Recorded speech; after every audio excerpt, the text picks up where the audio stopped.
তাকে মন থেকে কখনোই ঘৃণা করা যায় না। যখন আদারে পথ হারিয়েছে, তুমি ছিলে হাতটা ধরে। যখন ছিলে না কেউ আমার পাশে, তুমি আমায় করেছিলে আপন। তবু তুমি নেই আজ আমার পাশে।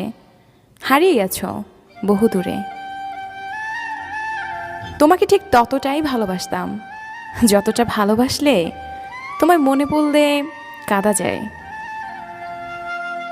খারাপ মেজাজের মানুষের সাথে কখনো মুখের ভাষা খারাপ করতে নেই, কেননা মেজাজ হয়তো একটা সময় ঠিক হয়ে যাবে, তবে আপনার বলা খারাপ ভাষাটা কারো মনে দাগ কেটে রবে। তোমাকে চিনতে ভুল করেছি তোমার চোখ দুটোর কারণে। যতবার তাকিয়েছি এক মুহূর্তের জন্য মনে হয়নি এই নিষ্পাপ চোখ দুটো এতটা বেইমানি করতে জানে।